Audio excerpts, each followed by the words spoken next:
personas de investigación. No igal juhul. Tere minu poolt, tere kõigile siin koha peal, kes te seal veebis olete, et hästi tore, et te leidsite selle aja, et meiega täna siin olla. Minu nimi on Sandra Tamm.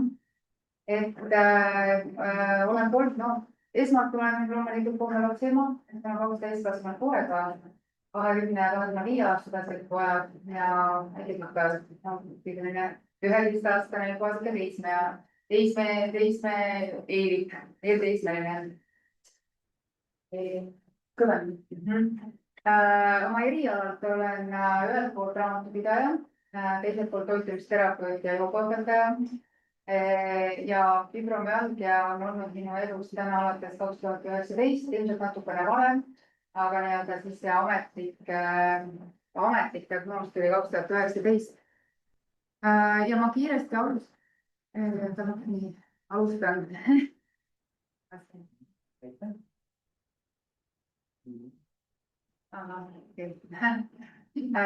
Et kui sina oled täna siin sellepärast, et sul endal on fibromüalgia diagnoositud või on sinu lähedasel diagnoositud, siis võib-olla üks mõte, mis mind on viimased aastad saatnud ja mis mind on aidanud, et tegelikult fibromüalgia, jah, ta muudab su elu, mõnel rohkem, mõnel vähem, aga kindlasti ta ei defineeri seda, kes sa oled, et kunagi sina ei ole fibromüalgia ei ole sina.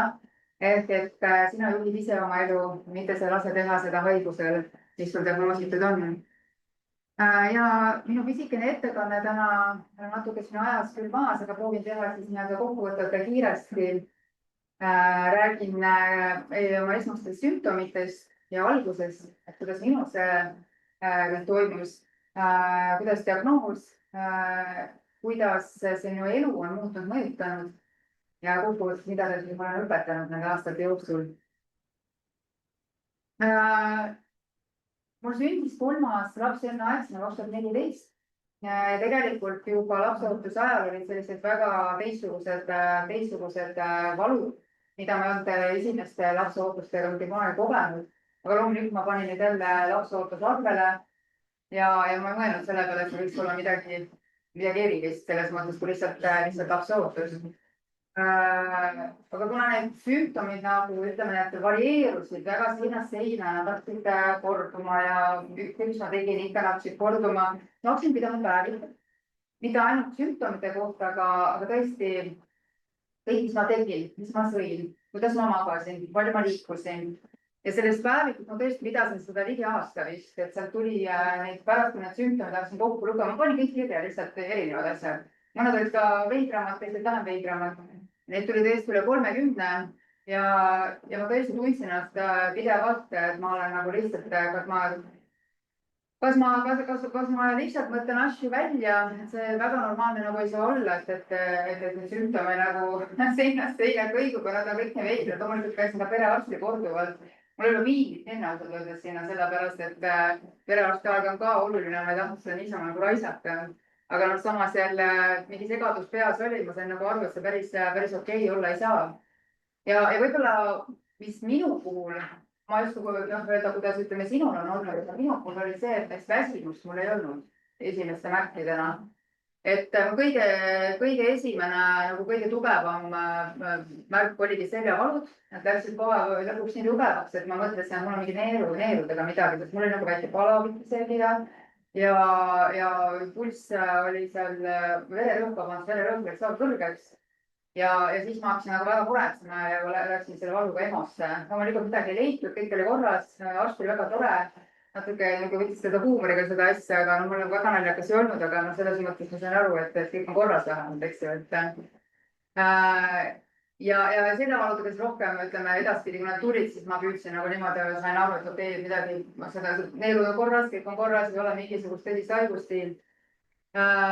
Liigesevalud loomulikult, mis liikusid, ta võis olla vahepeal küünarliigeses, õlaliigeses, põlveliigeses, ta liikus üle keha kogu aeg, et see oli täiesti minu jaoks ka täiesti veider. Alguses oli liigesed paistes, see aja jooksul möödus, nii et alguses kahtlustati ka reumatoidaltriiti, et seda siis ei olnud.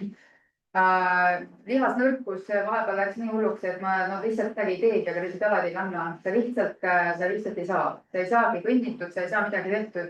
Et jalad on nagu sellised nagu makaronid all, eks ju. Et see oli nagu päris hirmutav. Et eriti, kui sul on nagu väike laps, kes tahab kruusa peal olla. Et see oli natuke selline, võib-olla, mis minu jaoks oli hirmutav. Lisaks seedeprobleemid, ärritunud soolesündroom, millega ma ka läksin tegelikult EMO-sse, sellepärast et need valud läksid väga-väga tugevalt. Ma kartsin, mul siin mingi, ma ei tea, pime sool äkki on lõppenud või midagi, aga tegelikult jälle oli kõik korras. Kõik ultrahelikud, kõik olid korras, siis jälle mõtlesin, okei, ma mõtlesin välja selle, keegi äkki ei usu mind, eks ju, et mul on kõik korras.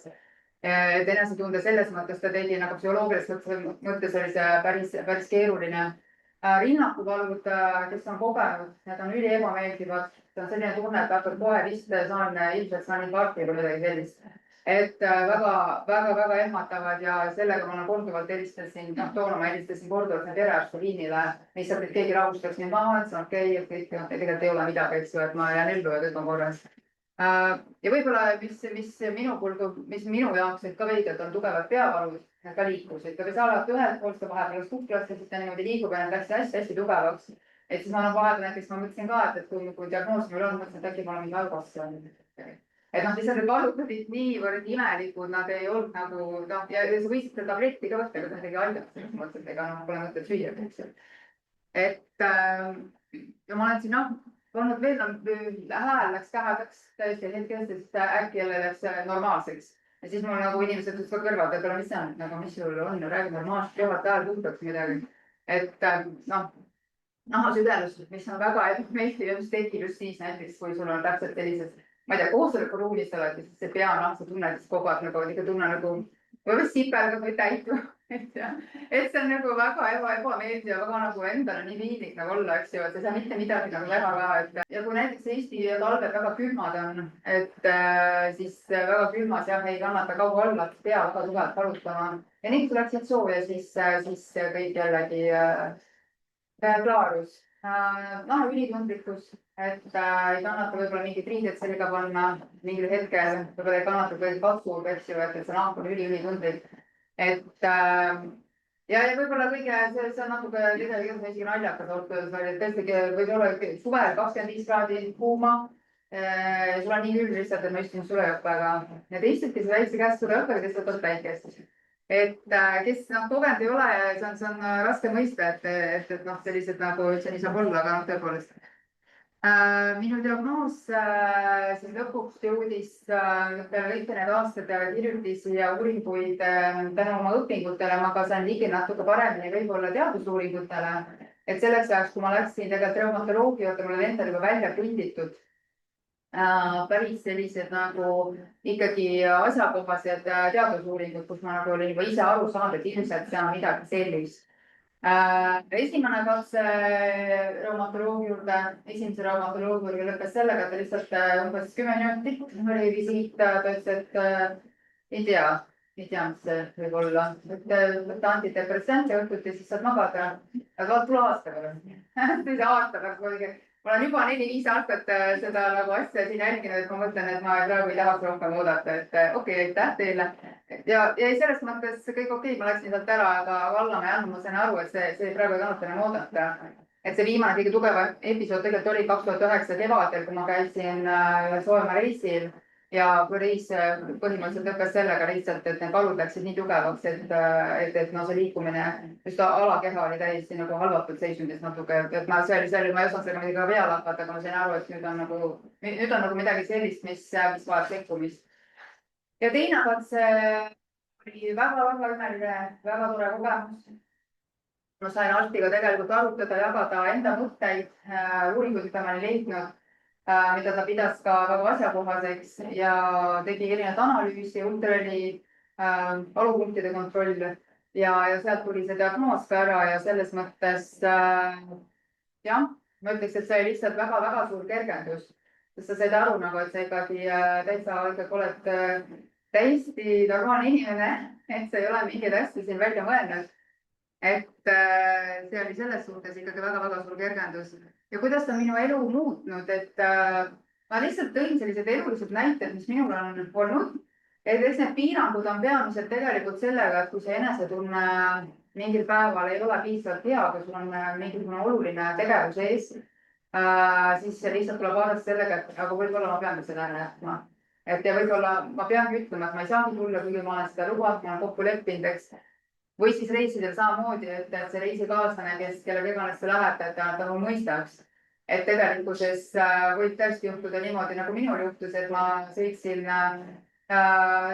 reisile ja järgmisel päeval täiesti niimoodi nagu põsskopa põleti. No mul on olnud 2 korda, ma mõtlesingi, et ju see on nagu selles mõttes võib-olla ma ei tea, et võib-olla tõesti, et aga millest, et kuidas ta niimoodi üle öösta, siis enne võiks ju mingi nohu olla või midagi.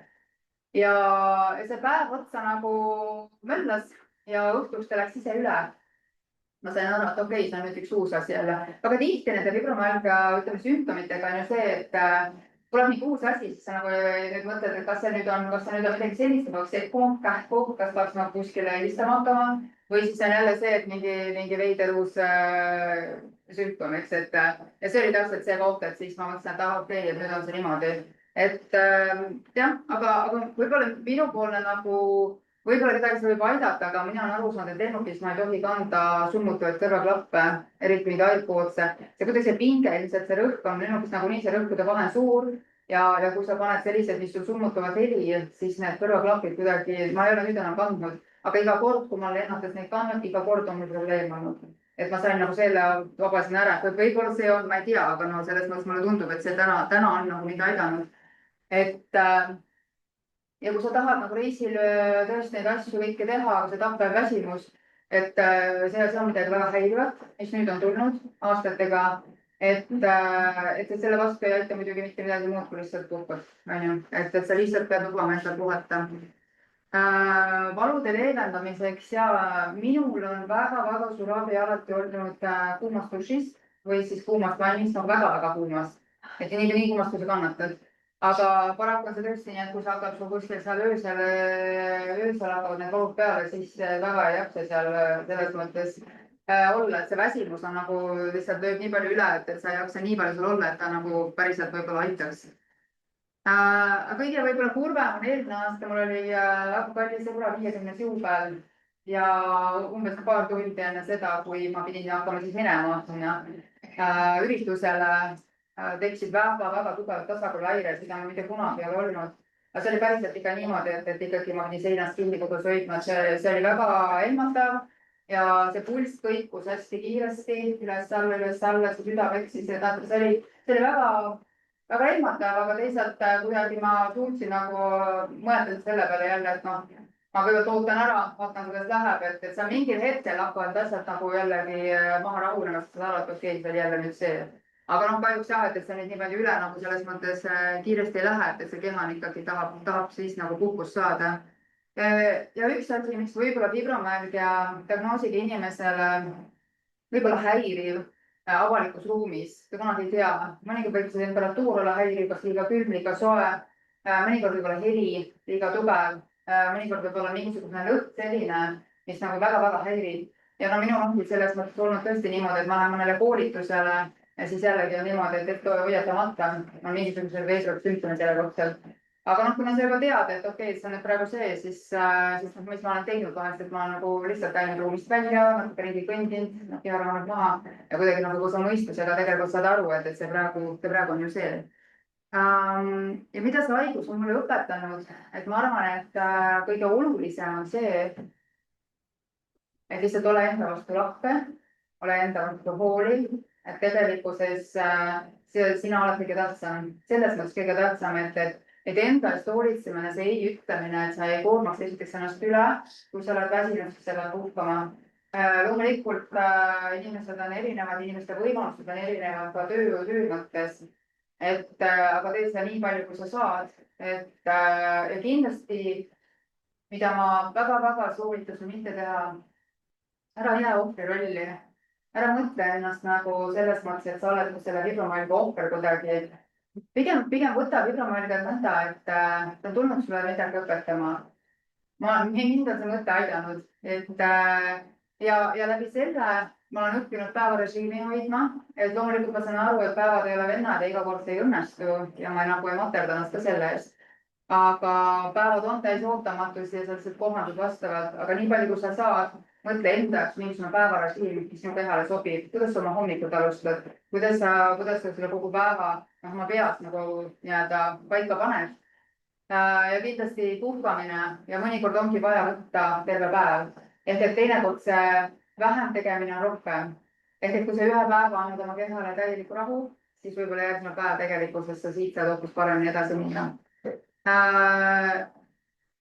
Ja muidugi mu lemmikusa on teadlik toitumine, eluviis on ikkagi osa igast päevast. Ja fibromyalgia puhul ma ütlen teile omast kogemusest, kui ma hakkasin iga päev liikuma, mitte et ma ei oleks varem liikunud, aga ma ei tee seda võib-olla niimoodi teadlikult igapäevaselt, et ma siiski trennides olen käinud ja võib-olla neid jahutamisi asju küll. Aga ma ei ole nagu seda nii teadlikud, et ma tõepoolest iga päev sa teed mingi trenni. Et kõige paremini mõjub tegelikult jõutrenning. Et mina ise teen jõusaali, ma teen, ütleme, et noh, kui ma jõuan, siis ma teen kuskil paar korda nädalas. Aga mul on kodus tegelikult, ma olen ostnud enda treeninglindid, millega ma siis teen iga päev päriselt selliseid kergemaid jõuharjutusi, kindlasti kardio, kas sa võiks sõida rattaga või käid jalutamas. Et sa ei pea seda liiga palju tegema, aga see võiks olla iga päev su elus, selles mõttes, et ära jää sinna diivanile, selles mõttes, kui sul on mõni päev kehvem olla, ära jää sinna diivanile, luba endale see üks puhkuse päev, aga tegelikult sa tõusid ära ja püsti oled teed. Mina olen väga hästi meeldib, kui sa mitte midagi ei tee. Ja hästi meeldib, kui sa oled ohvri rollis ja siis talle väga meeldib see. Aga ma olen täheldanud seda, et kui sa seda ei lase, et sa juhid ise oma elu ja see liikumine, et see on midagi, mis aitab su temaga nii-öelda sõbraks saada, kui nii võib öelda. Ja kindlasti on toitumisel oluline osa sellel, mida sa peale määrid, kus on su kodukeemia. Miks? Sellepärast, et vähem keha ärritada. Et iga inimene on erinev, eks, aga on asju, mis meie kehadele ei sobi. Igalühel on midagi, mis tema keha võib rohkem või vähem ärritada. Et selles mõttes on hea nagu ütleme ka ennast jälgida ja oma keha kuulata. Ja ega ei ole vähem tähtis see, kuidas oma mõtteid suunad, eks. Et kas sa mõtled hommikul alustad päeva sellega, et kõik on nässus, päev on halb ja üldsegi täna tuleb paha päev. Ja vastupidi, sa lihtsalt mõtled enda jaoks, et täna tuleb lihtsalt hea päev. Ja kui sa juba lähed nagu hommikul juba sellise positiivsema suhtumisega sellesse päeva sisse ja ka see, et sa oled nagu tänulik, lihtsalt iga päev tänulik nende asjade eest, mis sul täna olemas on. Et see aitab tegelikult hoida sellist positiivset ellusuhtumist. Ja tõepoolest, ja see lõppsõnana tegelikult ongi see kokkuvõtvalt, et mida fibromyalgia mulle on nagu õpetanud kõige rohkem, et on aidanud tegelikult mulle õppida elama rohkem kooskõlas enda kehaga ja arvestama iseenda vajadustega, mida ma võib-olla varem tegin vähem, elasin nagu teiste jaoks rohkem võib-olla, aga noh, loomulikult laste jaoks on muidugi loomulik, aga rääkida ikkagi on see, et sina ise alusta iseendast ühesõnaga. See on tegelikult see sõnum, et siis oled ka parem ema, parem abikaasa ja üldsegi parem inimene, eks, et kui sa ise oma sisemuses saad olla rahul. Et mis ma tahan siis öelda, on see, et veel lisaks unustasin öelda trenni puhul, tegelikult ma olen sealt märkinud ka, et mis mind on aidanud see, et fibromyalgia puhul konkreetselt, muidugi kui teil on midagi muud diagnoositud, mis on arst on teile võib-olla mingi korraldus andnud, siis fibromyalgia puhul on mind on aidanud mõte see, et mul ei ole otseselt füüsilist. Noh, ütleme, mul ei ole luupatki läinud kuskilt või mul ei ole mingi lihasrebestus või mis iganes muud asjad, miks ma ei võiks võib-olla seda trenni praegu teha. Ma mõtlen seda, et mul on kõik hästi, see valu ütleb mulle midagi, aga ütlen nii, et olen ka kergelt nagu läbi valu seda teinud, ka tavaliselt parem olla pärast. See tohi liiga palju, loomulikult see üleviitud on jälle halb, aga sa teedki täpselt niimoodi keha tunnetuse järgi, kuidas sulle praegu parem on. Aga ära seda mugavustsooni jää, et see on see, et inimene on nagu ta on, et mida mugavam on, see rohkem sul sinna jääd ja lõpuks sul sinna jääd, sest see saab nagu välja tulla on hästi raske pärast.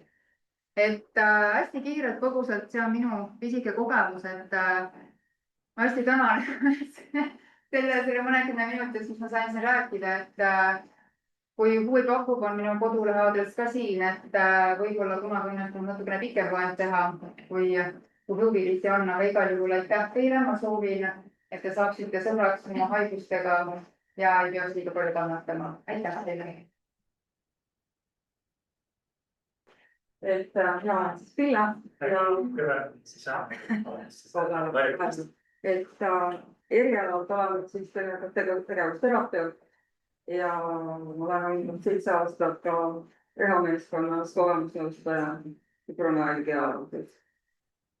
Ja praegu õpin ma Tartus ergonoomikat.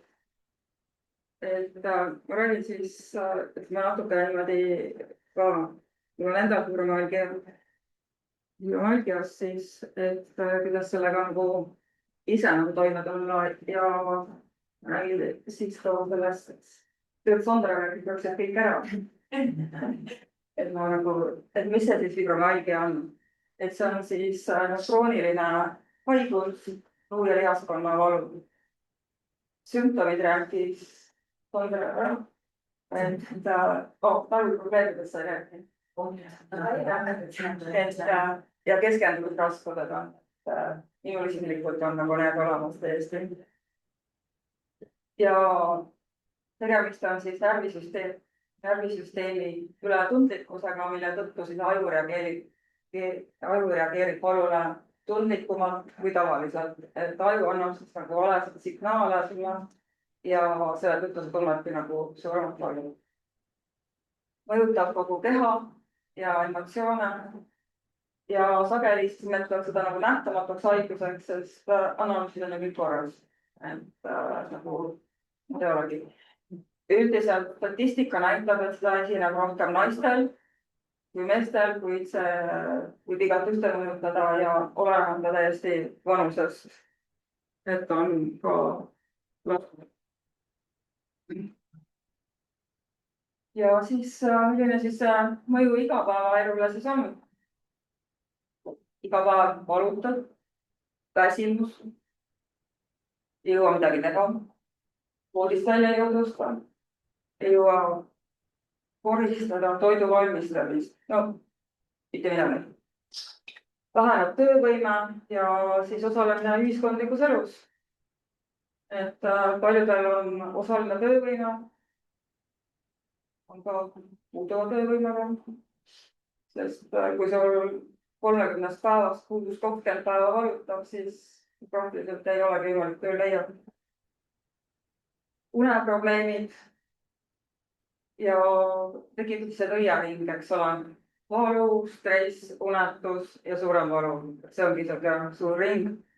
Et mida suurem on stress, seda rohkem vähem sa magad ja seda suurem on siis valu.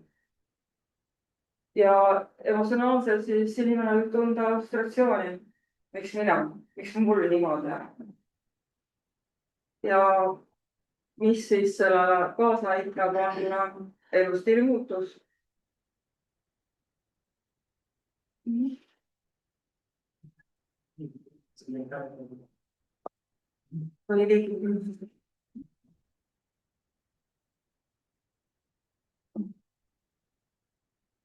Nüüd ma räägin, et kuidas te siis saaksite toetada ise oma toimetulekut.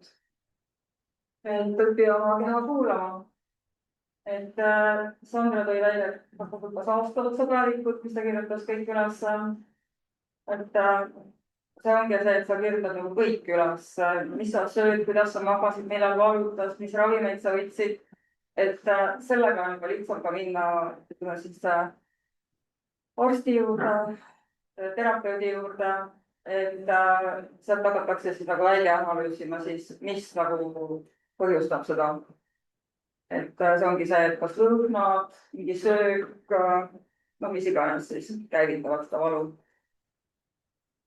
Ja päeva planeerimine.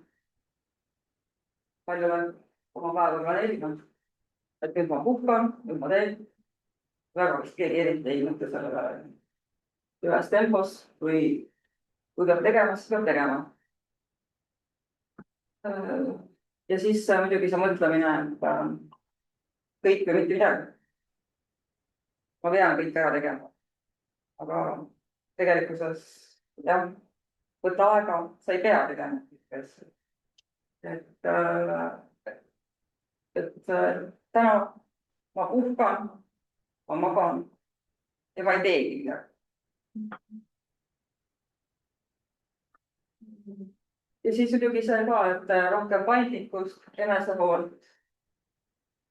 Et täna ei pea kõike ja kohe tegema. Võin homme ka teha. Ja realistlikud eesmärgid jõukohased. Et jah, mulle toodi koorem kuid, ma pean need täna nüüd ära lõpetama. Noh, ei pea. Võin homme ka teha. Ja mis veel tegelikult aitab, on loovus ja veidrad tegevused. Et see saaks olla kohustus. Et ma võtsin nüüd üle maalimise ringi endale ja ma pean nüüd seal käima, sellepärast et mul on raha makstud ja aga noh, see võiks olla meeldiv tegevus, et mulle öeldi, et äkki see aitab, aga pole elu sees maalinud. Ja see tekitab juba seda frustratsiooni, eks ole. Ja loomulikult siis teadlikkuse tõstmine haigusest ja sellest mehhanismidest. Et mujal maailmas on patsiendiharidus, kus siis nagu õpetatakse seda haigusega toimetulekut. Seal on siis psühholoog, füsioterapeut ja tegevusterapeut. On siis programmid, mis siis õpetavad selle haigusega nagu toimetulekut. Meil kahjuks ei ole, aga ma leian, et tegelikkuses tööalane rehabilitatsioon võiks selle tegelikult täita selle augu. Kes seal oli selles patsiendi psühholoog, füsioterapeut, tegevusterapeut. Ja kui ma tegin oma lõputööd fibromüalgia teemal, siis ma leidsin niisuguse 4B mudeli. Et kui need 4 põhtähega asja nagu meeles pidada, et siis on juba pool liiku tegelikult. Et planeerimine, et mõelda siis oma tegevused läbi, et need, mis vajavad rohkem energiat, et need panna päeva algusesse ja teised siis panna nagu ära lõpupoole ja siis loomulikult prioritiseerimine, et kõige tähtsamad asjad ja olulisemad teeb nagu alguses ära ja vähem tähtsamad hilisemaks ja pausid. Pausi pidamine. Minul on juba 1,5 tundi on too much, ütlema, et tahaks nagu pausi. Et kusagil niimoodi tunni kaupa. Ükskord oli üks tore arst, kes ütles mulle, et te peate töökoha otsima, kui te saate 30 minutit istuda, 30 minutit seista ja 30 minutit pikali olla. Kuluks soovitusi. Mis töös see siis on tegelikult. Nii. Ja pea tempot, tee aeglasemalt, mitte kõige korraga. Tavaliselt on need nagu mitu tegevust. See rõõk rähklemine käib, eks ole. Kõik asju vaja korraga teha. Ja kõik on vaja kohe teha. Et jah, mina olen päris pikalt nagu selle järgi toimetanud. Ma ei ütle, et ma olen nagu täiesti valuvaba, aga noh, igal juhul on mul olemine nagu parem, oluliselt parem. Lõõgastus ja stressi juhtimine. Et Sandra, Tooba. Jah, et muidugi siis sügav hingamine. Ja palju teeb sügav hingamist või üldse hingamist. Mina isiklikult tunnen aeg-ajalt, et ma nagu üldse ei hinga. Et nagu unustan ära selle tegevuse. Siis on teadveloleku harjutused, aitavad keskenduda just nimelt praegusele hetkele, mitte valule. Et kui sa hakkad nagu mõtlema, et oi, mul valutab siit ja valutab sealt, et lõpuks valutab ka 3., 4. koht ka, et aga just see, et sa nagu ei mõtle valule, vaid sa mõtledki hoopis millegi muule. Lihaste pingutamise ja lõdvestusharjutused. Et need on väga head. ja jälle nüüd loodustegevused. Et maalimine, kudumine, muusika või looduses jalutamine. Mulle meeldib looduses jalutada. Eriti hea on, kui tuleb koera kaasa, siis on nagu sihipärane liikumine ikka sellega, millegi pärast me tegeme seda. Ja see lõõgastus ei pea muidugi olema pikk, et see piisab ka siis 10 minutist päevast. Ja keha peaks nagu taastuma. Et minule näiteks meeldib ka nii-öelda seda nagu kerra kerimiseks, et see on see nagu loote asendis, et sa oledki nagu keras kuskil soojas ja kuskil 10 minutit ja see ongi see, et ma nagu puhkangi sel hetkel ja ma võin jälle edasi minna. Nii, kehaline aktiivsus. Et jah, kui sa jääd sinna voodisse lihtsalt päevast päeva, siis see lihasjõud alaneb ja selle tulemusega on pärast väga suured probleemid. Et trenn ongi siis 2-3 korda nädalas, 30-60 minutit. Aga loomulikult tuleb kuulata oma siis seda keha, et mida sa siis teed, et kui sul ikka väga valutab, siis sa nagu tõesti ei lähe sinna välja, ei jookse see 60 minutit, eks ole, et noh, et nagu selle, pead ise nagu tundma seda, et mida sa nagu teed. Ja siis ongi see sõna, et väldi liiga palju ja liiga kiiresti. Et alguses alustame nagu 10 minutilist jalutuskäigust ja siis juba võib-olla 1,5 tundi. Et siin ongi, et leia liikumine, mis pakub rõõmu, mitte ainult kohustusi. Et noh, praegu sügisel jalutada on nagu väga ilus tegelikult. Aeroobsed treeningud on kõndimine, vesivõimlemine, jooga, tai chi on ka üks, mis on nagu hästi tõhus pidi olema. Et seal on see nagu see hingamine ja siis keha tasakaal. Ja loomulikult on koos liikumine sõbraga või siis grupiga on nagu tõhusam ja toetab ka sotsiaalset heaolu. Nii, keskkond ja kodu kohandamine. Et see ongi nüüd see koht siis, kui me tegelikult võib-olla nagu ei mõtlegi väga sellele, aga mis nagu paljudel ongi, on ka see liikumise probleem, et kus sa pakud, kui mul ikka jalad ikka väga valutavad, siis ei jõuagi üle astuda enne. Ja siis on need ergonoomilised lahendused, mida siis saaks tegelikult kodus ja ka töö juures, et reguleeritavad tool, töölaud ja asjade loogiline paigutus, et sa ei pea upitama kusagilt lae alt neid kätte saama, vaid nad ongi sul nagu sellel kõrgusel, kus sa nagu saad võtta.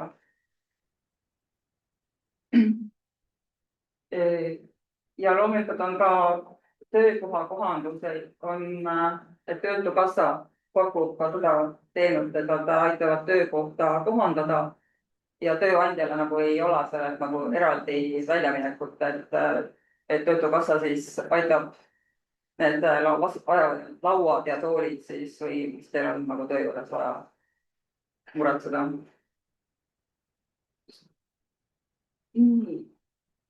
Te saate mõne näite tuua loogilisest paigutusest, mis need paigutusest häidub.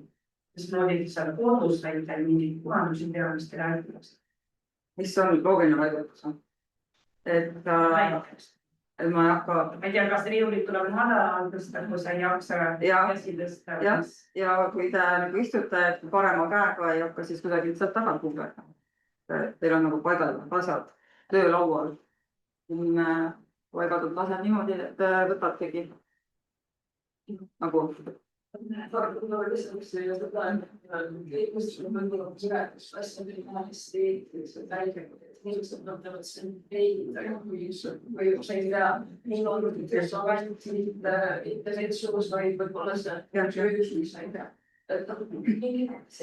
muutused, mis teevad sinu elu lihtsaks, et sa ei tea, mida lisa saada. Kui ma tean, et ma ei tea, kui ma istun köögis, siis ma tuleb meeldida seda asja teha, et siis ma panengi seda sinna. See ei ole vähemalt selle tarvis, et see ei valida, lihtsalt seda liigutust.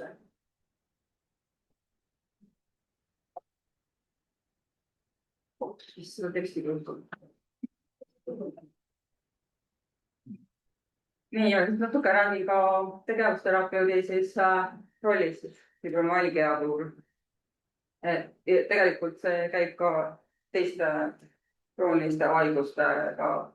Et mis siis tegevusterapeut õpetab teid siis energia juhtimise ja lõõgastustehnikaid, valu vähendamise ja liigese säästmise võtteid.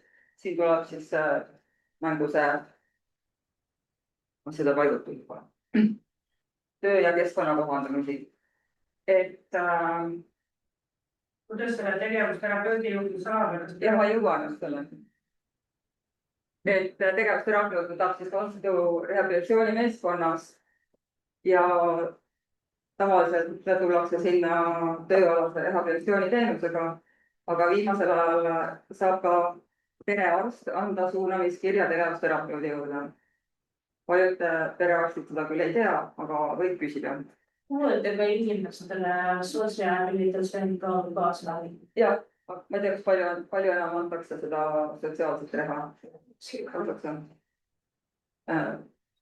Okei, jah, see on siis, kui on ka puuduv töövõime. Osalise töövõimega saab siis töötukassast. Et siis soovitan pöörduda siis tegevusterapeudi juurde.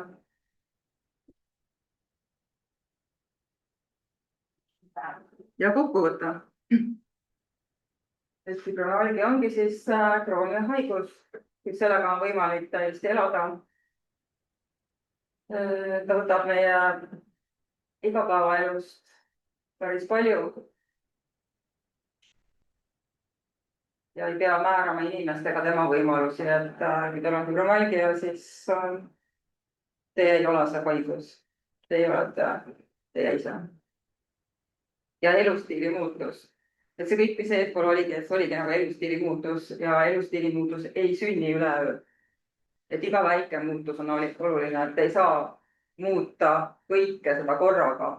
Et see tulebki nagu step by step, et te muudate oma tegevusi ja asju.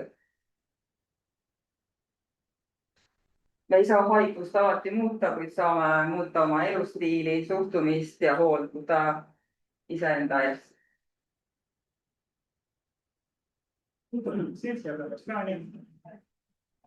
Mina olen hästi.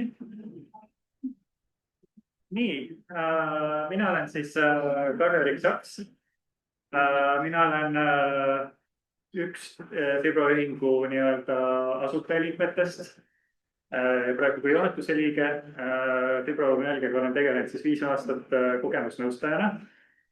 Minu töö on siis peamiselt nõustada inimesi, kuidas saada abi. Ehk siis 10 korda 10 minu nõustamissessioonid on see, kuidas saada töövõimetust taotleda.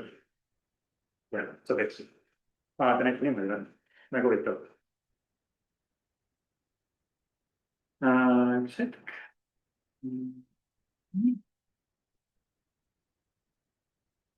Peale seda töövõimetust, mis väidab inimesele dokumenti täitmist.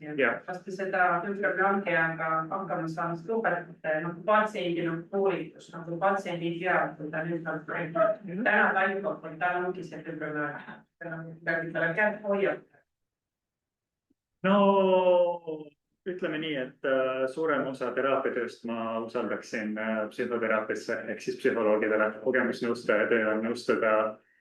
Võib-olla öelda, kuidas kogemust jagada, et teistel inimestel on ka niimoodi ja võib-olla saan suunata neid, kuidas leida tuge endale. Aga mina isiklikult tõmban piiri sealt, et teraapiaga tegeleb. Et see on psühholoogi roll. Aga mina olen siin, et rääkida siis vaimse tervise vitamiinidest.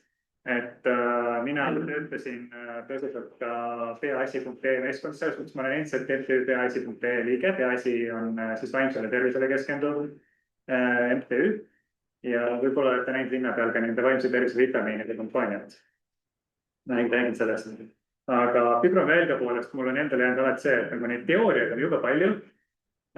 kus on meil siin lekkiva soole sündroom kõrval, kus on meil fastsiad või need nii-öelda sidekoed kuskilt on asjad, kus on tsentraalne sensitisatsioon. Jube palju on erinevaid teooriaid, aga päriselt teadust, mis kinnitaks, et ükski neist teooriatest oleks ka päris praktiliselt eksisteerigi. Ja teine probleem fibromüalgiaga on see, et meil on krooniline haigus, ehk siis ta on meie eluks ajaks tõenäoliselt, aga ei ole ravi. Ehk siis praegu ka teaduslikult ei ole ühtegi kinnitatud meetodit, et ainuke asi, mis me saame leevendusse leida. Ja minu küsimus siis on, et mida teha? Kõige kergem on keskenduda sellele, mida saab ravida. Et seda toovad ka mitmed spetsialistid välja, et kuna fibromüalgiat ise ei saa ravida, aga fibromüalgia tihti käib koos teiste väiksemate probleemidega, seedehäirete, depressiooni, ärevuse, posttraumaatilise stressihäire, ütleme muude reumaatiliste haigustega, siis hästi tähtis selleks, et fibromüalgiaga toime tulla, tuleks tegeleda nende probleemide asjadega seal taustal, mida saab ravida. Näiteks isiklikult olen ravinud migreenid endale ära, mis on tore, sellepärast et fibromüalgia pluss migreenid on tüütu. Migreenid mul alluvad ravile, sellel on hea. Aga suures osas käib see nii-öelda ravimine siis asjadega toimetulek läbi teraapia. Mina pean ennast fibromüalgiaga rehabiliteerunuks, mis see tähendab? See tähendab seda, et mul on endiselt fibromüalgia, mul on endiselt kõik fibromüalgia sümptomid, aga ma olen suutnud oma elu sättida niimoodi, et mul on hästi ühtlane elurutiin, hästi turvaline keskkond ja ma suudan elada niivõrd stressivaba elu kui võimalik. Ja see on siis, toon mind selle hetkeni, et fibromüalgia sümptomid on nagu talutavad, ma suudan nendega elada. Ja seda ma loodan, et saaksid kõik meie inimesed siin ka nautida. Ja kui ma töötasin siis peaasi.ee-s, siis ma tegelesin vaimse tervise vitamiinide projektiga. Aitasin seal neil taskuhäälinguid teha ja mulle endale väga meeldis nende vaimse tervise vitamiinide kampaaniast, mul tekkis hästi suur äratundmiseks. Et ma nägin, et kõik need vitamiinid, mis on välja toonud, on ka asjad, mis on mind isiklikult aidanud paremini, mis on mulle aidanud isiklikult paremini toime tulla minu fibromüalgia sümptomid.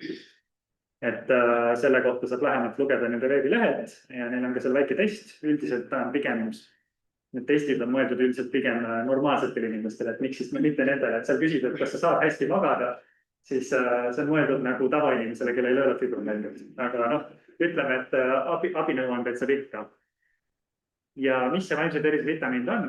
Et see põhiline idee on see, et meil on vitamiinid oma füüsilisele tervisele, aga nemad võtsid välja vitamiinid vaimsele tervisele. Et need on väiksed siuksed asjad, mida me saame teha, et hoida oma vaimset tervist paremas tasakaalus. Et samamoodi nagu meil kõigil on füüsiline tervis, on meil kõigil ka vaimne tervis ja selleks, et ütleme niimoodi, et meil ei pea olema depressioon või ärevus selleks, et tegeleda oma vaimse tervisega, et seda saaks ka paremini ka iga inimene tasakaalus hoida. Mina avastasin, et kuna meil on depressioon, ärevus ja muud asjad koos valudega käivad loomulikult kaasa, siis kindlasti aitavad need ka paremini tulla fibromüalgia sümptomitega. Vot, saingi selle öelda. Ja miks mulle see kampaania meeldib on see, et ideeliselt see 5 vitamiini on hea pakett, seda on kerge jälgida, need on kerge meeles pidada ja siis on kergem nagu endale seda tagasi tuua. Ja meil nii hästi ongi see, et me natukene korrutame siin kõik oma esitlustes kõik need üksikud asjad üle. See näitabki see, et mingid asjad toimivad meie kõigi arust, toimivad ühe inimese kogemuse järgi, teise inimese akadeemilise hariduse järgi ja kolmanda inimese LTÜ projekti järgi. Et siin me saame neid lähemalt tulla. Ehk siis parem vaimne tervis tähendab vähem stressi ja kuna minu jaoks fibromüalgia on stressiallergia, siis minu jaoks, kui mida vähem stressi on, seda kergem on sul elada selle kroonilise haigusega. Samas need vitamiinid on pigem nagu enesetoetamiseks mõeldud, sellised väiksed nipid ja võtted, et see kindlasti ei asenda teraapiat. Kui teil on vaja käia teraapias, siis käige teraapias. Kui on probleemid keerulisemad, raskemad ja neid ei saa lihtsalt eneseabimehhanismidega leevendada, siis kindlasti palun pöörduge spetsialisti. Nii, esimene vitamiin, uni ja puhkamine. Minu arust ka kõige tähtsam vitamiin. Isiklikult minu jaoks uni on püha. Ma olen sättinud selle endal kõige kõrgema pedestaali peale. Et fibromüalgiaga käib erinevaid teooriaid. Üks teooria on see, et meil on organismu kogu aeg stressi adrenaliin on kogu aeg sisse lülitatud. Seda tõestatud ei ole, aga ta kõlab loogiliselt fibromüalgiaga inimesele. teine on see, et meie närvisüsteem kogu aeg loeb kõiki sisendeid stressoritena. Miks ta seda teeb, on sellepärast, et väidetavalt me ei saa piisavalt sügavat und. Meie keha on kogu aeg pinges, meie närvisüsteem on kogu aeg aktiivne ja seetõttu me ei puhkagi ennast välja ja oleme väsinud. Et sellepärast spetsialistid soovitavadki, et kui sul on fibromüalgia, siis esimene asi, mille sa võiksid korda saada, on su uni, nii palju kui võimalik. Et väiksed nipid on siin kindlasti parandada unehügieeni, siis kui palju valgust veel tuleb sisse, pimendavaid kaaneid vaadata. Spetsialistid soovitavad ka nutiseadmeid ekraane kasutada, mitte enne uinumist. Voodi võiks olla kindlasti magamiseks, mitte millekski muuks, et päeval oleks see seatud. Regulaarne uinumisaeg on see, mida kindlasti soovitatakse, mis minu puhul on ka aidanud, on see, et kui mu organism teab, et ma lähen iga päev selle ajal magama ja umbes enam-vähem selle ajal ärkan, siis ma harjun sellesse rütmi ära. Ja ütleme nii, et näiteks nüüd on ka see, et kui ma ei saa mingi päev selles rutiinis olla, näiteks nagu täna, sest ma ärkasin väga palju varem, et siia tulla, siis eks mu nii-öelda keha karistab ka mind pärast selle arvelt, et siis ma pean lihtsalt ekstra välja puhkama. Kindlasti tasub endale lubada puhkust palju, seda meil siit enne ka tulnud välja, et minu enda kogemusest ma kipun olema hästi kiire, hästi äkiline ja pigem kogu aeg ennast üle pingutama, et väga raske on leida seda rahulikku punkti, et mina olen õppinud ennast sundima puhkama, ehk siis suurem osa mu päevast ma luban endale puhkust ja mugavust. Pingutused mõistuse piires, ehk siis ei ole see, et tõmbad ennast ribadeks, siis oled 6 aega siruli ja siis tuleb üks päev jälle, kus on hästi olla ja siis sa teed 130% koormusega kõik ära ja sa oled jälle 6 aega siruli. Et see tasakaal on siin see kõige tähtsam asi. Ja vajadusel, kui on vaja näiteks unega üldse ei saa magada või midagi, siis tasub ka pöörduda unearsti, võib-olla psühhiaatri või uneterapeudi poole, et isiklikult saab abi ka uneravimitest. Hästi väikse asja lihtsalt selle vahele, et selle rutiseadmete koha pealt kõik hästi, väga raske, et neid ei jää magama. Siis elamus rutiseadmete raamatud on seda sellised olnud su lihtne, mis tõmbab päris hästi, siis päris kohaseks on hästi naudib. Kordan siis nendele, kes kuulavad netist ka, et Riin ütles, et nutiseadmetel on sinise valguse filter või siis nii-öelda see high filter, mis lubab siis nagu kergemalt valgustada. Isiklikult mina kasutan nutiseadmeid enne seda, aga ma võtan ka päris tugevaid unerohte, nii et ma arvan, et 2 asja balanseerides ära, et selle mugavust ma endale luban.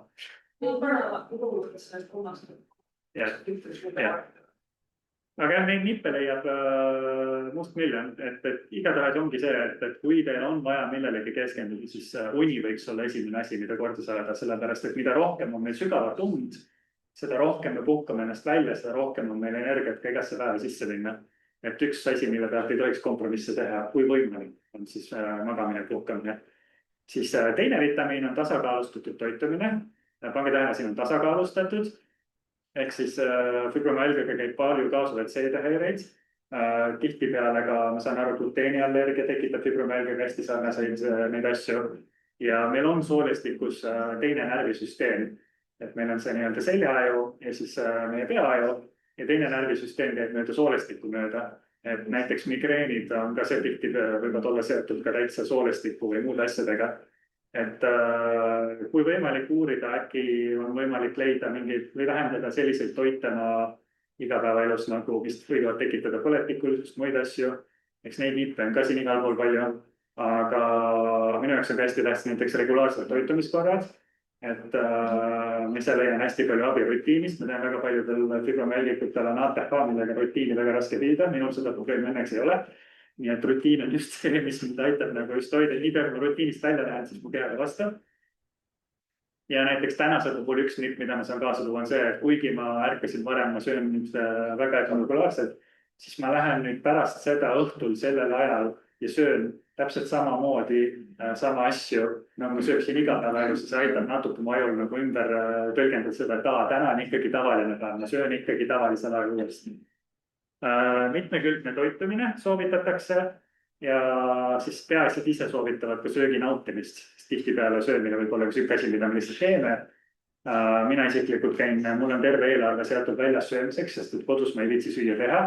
väljas ma käin, siis ma liigun, pluss tihti kroonilise depressiooniga on raske üldse välja mõelda, mille järgi isu on, siis väljas toitudes vähemalt saab siukse võib-olla korraliku meine, mis annab ka natuke siukse väikse dopamiini naksu, millest ma tunnen siis pärast ennast hästi. Et see läheb minul sinna nautimise alla. Ja kindlasti tasu minna toitumise jälgimisega üle liia. Väga palju on meil libateadust, mis sellele ka nii-öelda keskendub. Isiklikult, kui ma proovisin gluteenivaba dieeti, siis ma pidin lõpuks sellest maha tulema. Sellel mingisugused kasud olid, aga see stress, mis sellega kaasnes, et kus ma saan süüa, mida ma saan süüa, ületas seda nii-öelda nagu neid kasusid mitmekordselt. Nii et ma lõpuks otsustasin ikkagi, et ma söön seda, mis ma tahan, aga püüan süüa nagu erinevaid asju, mineraale, vähkleid, muid asju. Nii, ja kui on raskusi sellega, siis toitumisterapeut on inimene, kes aitab selliste asjadega kaasa aidata, jälgida toitumist, võib-olla anda nõuandeid, mida saaks dieedis muuta. Siis järgmisena on meil mõõdukas liikumine. Siin ka taaskord on meil liikumisvitamiini juurde on toodud mõõdukas. Ehk siis nemad ei ütle, et sa pead trenni tegema, sükest jõutrenni. Ja krooniliste valudega liikumine on vastuoluline, kuigi meil on siin 3 korda öeldud, 2 korda, nüüd ma ütlen 3. korda, et liikume ka peab. Sest et me ei saa jätta oma keha jõuetusse, meil on väga raske liigutada, aga ma isiklikult leidan näiteks, et kui ma ennast lõpuks ikkagi välja sunnin liikuma, siis mu keha tunneb pärast ennast tihti palju paremini. Mitte alati, aga mingi hetk, kui ma saan jalad alla, siis mu keha on nagu, okei. Nüüd on okei, ma tulen ikkagi toime sellega, et see välja saamine, välja uimitamine on kõige raskem. Et siin samamoodi tasakaal on tähtis, leia oma taluvuse piiri ära üle pinguta, neid nippesin Pille jagas ka. Mulle meeldib ka asjad on välja toonud, et ka kodused asjad on tegelikult liikumise alla lähevad. Koristamine, tubade vahel askeldamine, kõik sellised asjad. Need kõik lähevad liikumise alla, et kui sa oled nagu terve päeva kodus koristanud niimoodi, siis mõtled, et ma ei ole täna midagi teinud ja peaks trenni minema, siis see on võib-olla üle pingutada. Et siin tasub nagu selles mõttes nagu tasakaalu leida. Ja liikumise puhul ka, kui sa vajad puhkust, siis palun võta seda. See on üks asi, mida on kerge öelda, aga raske jälgida. Et kipun ikkagi üle pingutama. Aga ma üritan seda mantrat tagasi tuua. Ja samamoodi vajadusel füsioterapeudid on nimelised. Nad, kui on ka teadlikud fibromyalgiast, võib-olla aitavad leida ka harjutusi, venitusharjutusi, mis siis nii-öelda toestavad just teie keha nii nagu vaja. Ma saan aru, et taastusraviarstid tegelevad ka võimeliste muude asjadega.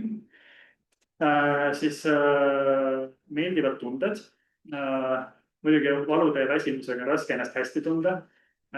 Siin on ka see klassikaline mees ütleb siin hunnikutele naistele, et lihtsalt naeratage rohkem. Et see ei aita. Samas negatiivsest ja olukorda paremaks. Ma arvan, et kõik vist on ka kohanud neid inimesi, kes muutuvad sellest negatiivsust sinna tsüklisse, kus nad jäävadki nagu võib-olla tekibki siuke kibestumus, sest väga raske välja tulla ja see kibestumus või see nii-öelda negatiivsus kindlasti toidab sisse ka seda nii-öelda ärevust, mis võib fibromyalgiast seda stressi tõsta. Et me kõik väärime head enesetunnet. Eriti meie. Väiksed nipid. Kindlasti tasub poputada ennast, olla enda vastu leebe. Mulle väga poputamine meeldib, mulle meeldib käia häid asju söömas, mulle meeldib lubada endale häid kogemusi. See kindlasti aitab mulle eluga paremini toime tulla. Vähendada kõik võimalikke stressoreid. See on minu arust väga raske asi, mida inimestel soovitada. Mul on tohutult vedanud sellega, et ma saan elada võrdlemisi stressivaba elu.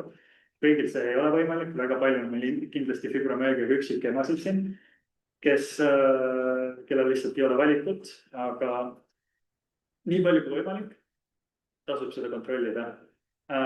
Peaasjade poolelt siis on näiteks negatiivse sisu piiramine. Ehk siis kui te liiga palju vaatate näiteks negatiivse sisu uudiseid, võib-olla see ei ole just kõige parem asi, millele oma aega ja tähelepanu panna. Et soovitavad unistamist ja minu isiklik nõuanne on ka leida endale mõni meeldiv hobi. Et hobid ja siuksed nokitsemeid aitavad ka tähelepanu kindlasti eemale viia endast valudelt. Ja siis viimane vitamiin on head suhted. Fibromyalgiaga on just kõige raskem asi, mida järgida. Fibroga on väga kerge üksi jääda. Me väärime tuge ja toetust. Meil on kindlasti palju inimesi, kes ei mõista meid. Minul isiklikult on vedanud, on väga palju toetavad inimesi ümber, kes mõistavad ja toetavad. See on aga kõigil seda luksust ei ole. Aga sellegi poolest me oleme sotsiaalsed loomad, me vajame kogukonda ja üksindus tekitab stressi rohkem. Nii et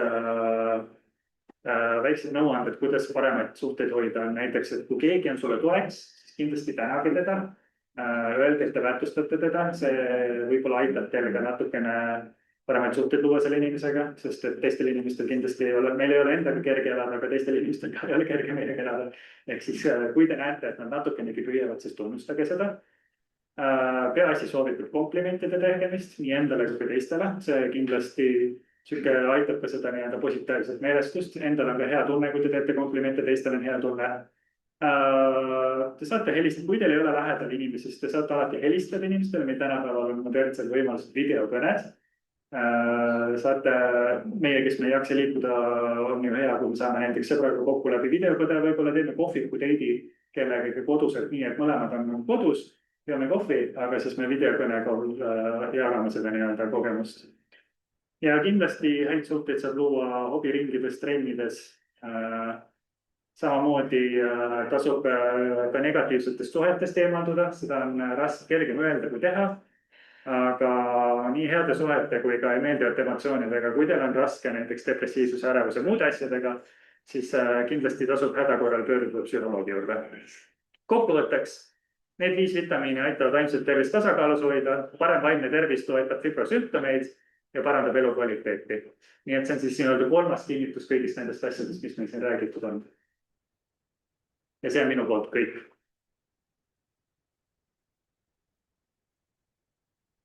Et see on ka meie poolt nüüd veebis kõik. Ma väga tänan neile, kes veebist osa võtsid. Ma tänan teie kannatlikkuse eest, et meil läks siin natukene tehniliste viperdustega nagu ikka esimest korda konverentsi korraldada. Tunnen, et läks okeilt. Loodan, et teised jagavad seda tunnet ja me siis siin kohalolijatega lähme kohvitame, muljetame, arutame nii-öelda MTÜ asju, edaspidiseid võib-olla seal plaane ja osalejatele siis me saadame slaidid, me ka lindistasime seda, nii et on võimalik see hiljem veebi üles riputada ja registreerijatele ka jagada. Nii, aga aitäh teile!